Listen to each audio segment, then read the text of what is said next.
The Golden Horde. Certainly one of the most interesting nations to play as in EU4 once you form it.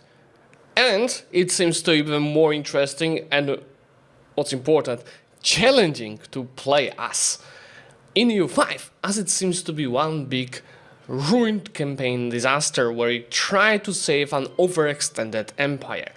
You see, these are the starting borders of the Golden Horde in EU5 in 1337. What's important about that nation is it's not so far away from the Genghis Khan death, because the ruler of the Golden Horde is the direct grandson of the great Genghis Khan. So there's still memory of him in the country. And Golden Horde is obviously a continuation of the Mongol Empire on the western flank of it. What's important about the Golden Horde as well is that it starts in a very interesting international organization, which is the Tatar yoke. What the Tatar yoke is about is that all of these blue countries are paying tribute in Golden Horde. And that tribute is in both manpower and money. What makes this system even more interesting is that there's one nation across all of these subjects that's called the Vladimir, that is the tribute collector. So interestingly, the tribute is first being paid to that collector, and then that collector is sending that tribute to the Golden Horde. But yeah, this is the background of the country. Let's get a bit more into details that they are sharing with us into this dev diary. So Golden Horde starts with 4 million population, and the ruler is not that bad. He is 66, 66, 66, so he is equivalent of what? 444 ruler in EU4? Not bad, but he's old, so most likely about to die. Very ununified culture-wise and religion-wise.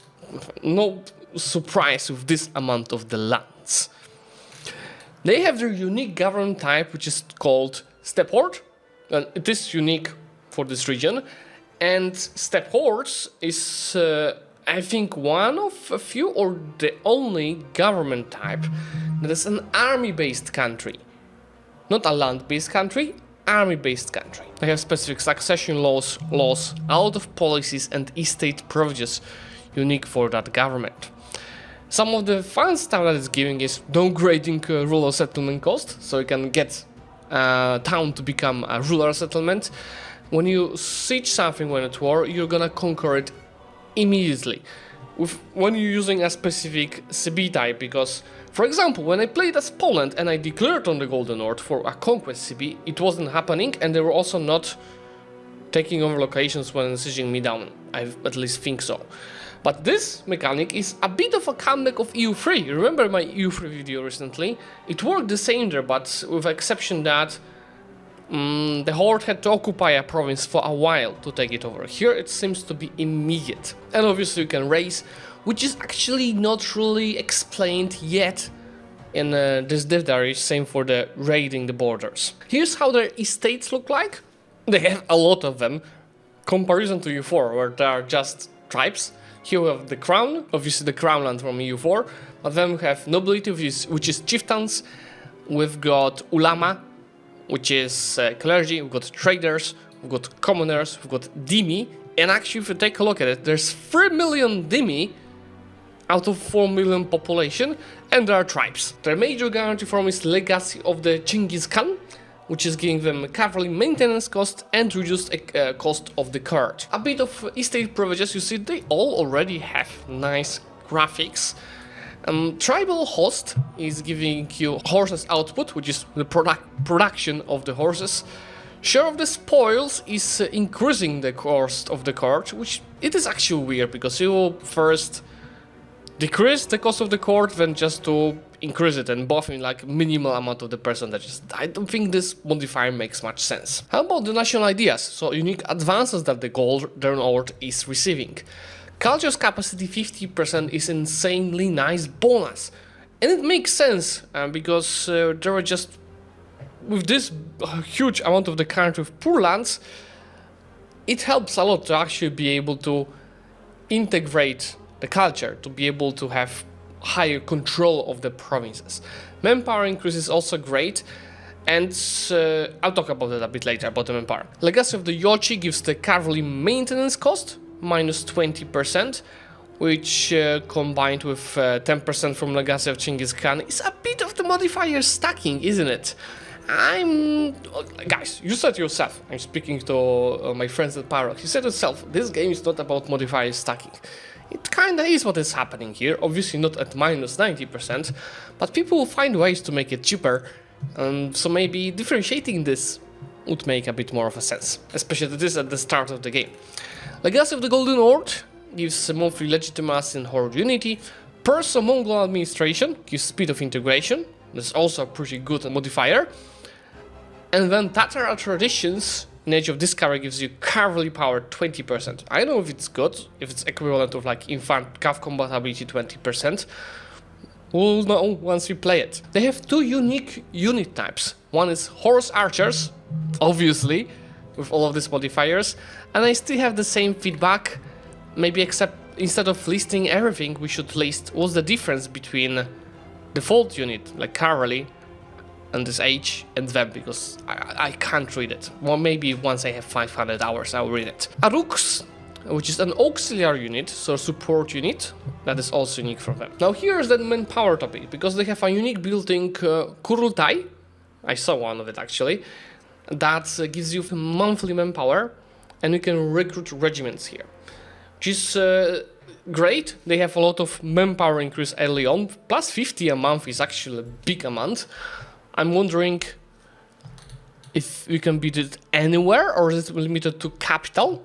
Because some of this manpower builds like that, but if it's anywhere, you have a massive amount of manpower thanks to it, but it also costs you a lot of labors. But this, combined with the Tatar yoke, that also gives you manpower monthly, it is a really strong base for the Golden Horde to play with only standing army and no levies. Caravanserai is a trade building that you guys might know from the Civilization games that gives a decent amount of trade advantage and trade capacity. But yeah, going back to the Tatar yoke. So that international organization is forbidding unjustified wars against other members.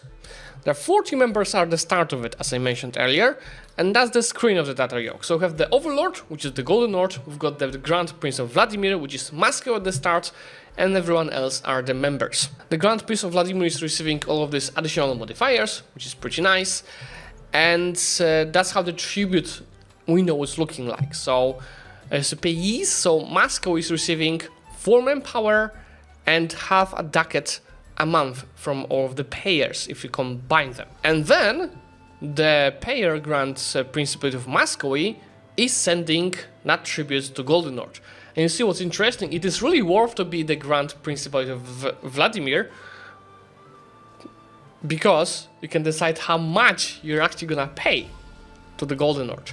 And you see that the sliders will be there, so there'll be separate sliders for the members, where depending how much they send of the money, etc., they'll get additional bonuses. So if you pay less than 50% capacity, you get development malus, which is portraying the small scale rates. And if it's over 50% of the capacity, the members will get a bonus to their diplomats with a grand prize on its prestige, just like here. There are 2 additional actions that the members can do in the Tatar yoke. One is breaking the Tatar yoke, which will declare war on the Golden Horde, or requesting the title elevation to become the Grand Prince of Vladimir, which is, you saw, it is worth it. You get extra manpower and money if you decide to pay less to the Golden Horde. So far I told you about good stuff about the Golden Horde, but how about the Ruined campaign part? Well, one of the biggest issues that we'll be facing is the Horde civil wars. A disaster can appear if the Horde unity goes too low, and once it starts, the pretenders will form their own country and declare a war on you, which starts with you losing stability, and it's having all of these disaster modifiers. Reduce crime power, reduce satisfaction equilibrium, but this is very low. The Schlachta disaster, I think, is having minus 20, so this is nothing, but control minus 0.5 is quite a lot, and the same as minus 10% discipline. Now, as each disaster, there will be some events that will be accompanied by it, like events where you can get some horde unity, but some pops will be more likely to join the rebellion, or you lose control on a bunch of locations and horde unity just to stop from these pops from joining the rebellion. If the ruler dies during that disaster, you're gonna lose stability. You can also get unsecured borders event that is decreasing your horde unity in prestige. And once the rebels progress and reach 100% in that disaster, there'll be an event about a new Khan that will emerge. And this will give you a choice to either accept their demands to take over the whole country or start a full-scale civil war, just like here. And if victorious in a civil war, the pretender will be put in his place, but as long as the disaster is still active, another one will soon rise again. So you see, you can land in an infinite civil war unless you manage to end the succession crisis. And for that you need high stability and horde unity to achieve that. And from my memory you can just throw money to increase that faster, but with all of these negative events it might be problematic. At the end, depending on your campaign, you're gonna get a good amount of stability. But yeah, this is it for the dev diary itself, but let's see if there's some extra content hidden in the comment section. Is Mongol Empire a formidable country? Absolutely it is. It is a tier 4 formidable country that is an empire that gives you a nice modifier for 50 years that we don't know what it is, but to form Mongolia you cannot be in a civil war and you have to own all of these locations. I think it's locations, maybe it's areas, but it's not specifying. That UI might be misleading. Should be own location, own area, own province, so we know what it is. Well, there is a bit of explanation what raiding border does. This allows the country to use the raid border action. That's what I was telling you guys, that some of the tooltips are not good. Like, can raid borders. This allows the country to raid borders. It's a waste of space in the UI to give this type of tooltips. But yeah, when we go farther into nested tooltip, it is saying raid the borders of our unsuspected neighbors for slaves and gold. I read it and I still don't know what it does.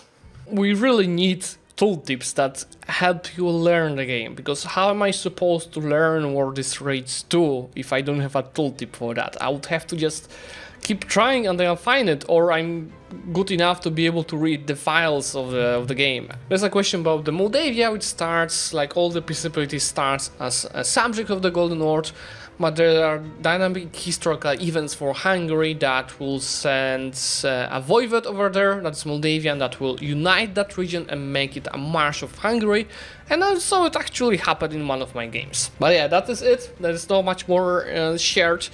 I think when I was also checking around the map, Golden Horde didn't really have that many dynamic historical events. They're mostly based on the content that is for the government type. Let me find if I have it noted somewhere how many events they have. Yeah, that was my vast memory, but I wouldn't be surprised if what I had access to a month ago is not up to date anymore and they actually have more mechanics than it is listed here, because according to this they have 5 mechanics for being an army-based country, 32 for the government types, the horde, 2 for the culture, 1 for religion, 1 dynamic historical event, and 8 different advances.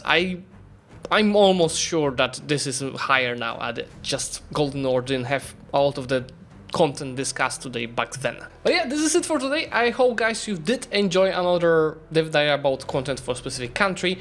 Tomorrow I'm gonna try covering dev diary for the Ottomans, so subscribe to the channel to get notified about that video. Bye!